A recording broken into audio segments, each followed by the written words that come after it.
संख्या जो अंकों की सहायता से बनता है उसे संख्या कहते हैं।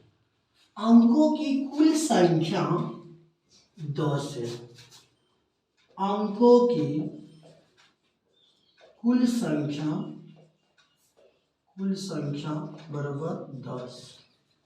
संख्या मुख्य रूप से दो प्रकार के होते हैं। एक नंबर वास्तविक संख्या, दूसरा नंबर काल्पनिक संख्या। वास्तविक संख्या रियल नंबर, काल्पनिक संख्या इमेजिनरी नंबर। वास्तविक संख्या रियल को पहला अक्षर लेके आर से सूचित किया जाता है, काल्पनिक संख्या को इमेजिनरी के लेकर के छोटी आई से सूचित किया जाता है। वास्तविक संख्या होता क्या है, इसके बारे में हम ध्यानपूर्वक समझेंगे। वास्तविक संख्या वह संख्या होता है जिसे संख्या रेखा पे दर्शाया जा सकता है, दिखाया जा सकता है, वही होता है वास्तविक संख्या। संख्या रेखा के बीच में कहीं पे एक बिंदु होता है, उस बिंदु का नाम हम जीरो ले लेते हैं और इधर वाले मान को हम लोग पॉजिटिव मानते हैं और इधर वाले मान को नेगेटिव होता है। दाएं तरफ पॉजिटिव और बाएं तरफ नेगेटिव, राइट साइड पॉजिटिव और लेफ्ट साइड नेगेटिव होता है। इधर धनात्मक मान होगा 1 2 3 4 और यह ऋणात्मक मान होगा -1 -2 -3। इधर इस तरह का क्रम चलते रहेगा, इधर भी ठीक उसी तरह का क्रम चलते रहेगा। तो वास्तविक संख्या क्या होता है, जिसे संख्या रेखा पर हम दिखा सकते हैं, वह होता है वास्तविक संख्या। और इसका एग्जाम्पल हम लोग देख रहे हैं, यहीं से पता चल रहा है कि एग्जाम्पल हम लोग इसका कह सकते हैं -3 -5 -12 0 1 18 कुछ भी हो सकता है वैसा मान। वास्तविक संख्या √5 ये भी हो सकता है, √6 √3 ये सब भी वास्तविक संख्या होगा। और बहुत सारा होता है, आगे इसके बारे में हम लोग प्रकार देखेंगे वास्तविक संख्या, वहां जानेंगे। काल्पनिक संख्या क्या होता है, जिसे हम लोग केवल सोच सकते हैं, इसे सोच सकते हैं, कल्पना कर सकते हैं, इमेजिन कर सकते हैं, लेकिन यह होता ही नहीं है।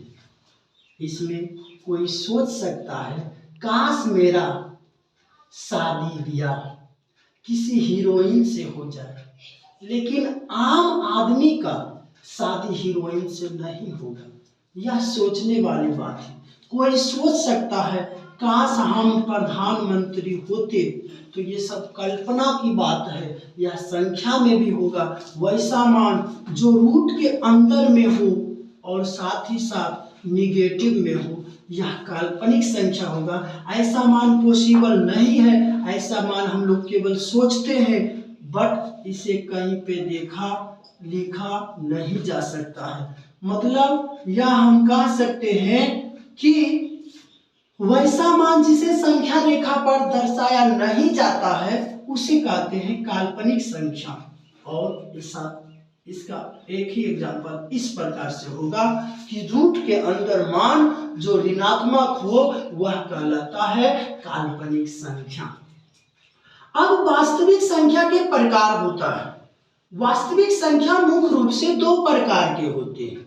एक नंबर में आता है परिमेय संख्या, दूसरा नंबर में आता है अपरिमेय संख्या।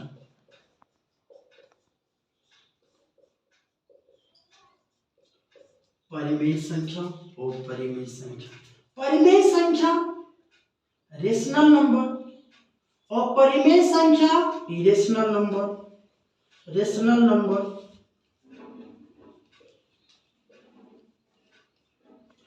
अपरिमेय संख्या इरेशनल नंबर।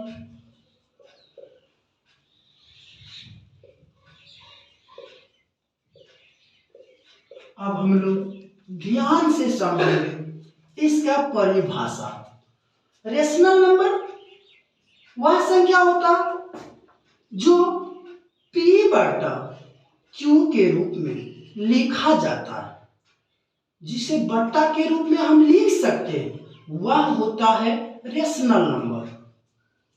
यहाँ पे हम जहां कह सकते हैं क्यू के बराबर 0 कभी नहीं होगा। अगर जो क्यू का मान 0 हो जाएगा तो इसका मान इन्फिनाइट होगा, तब परिमेय संख्या नहीं कहलाएगा। यहाँ पे हम एग्जाम्पल समझ लेते हैं। इसका होगा 2/3, 4/5, 6/8, 1.3, 2.56, दशमलव, रेकरिंग। ऐसे संख्या को भी हम लोग कहते हैं परिमेय संख्या।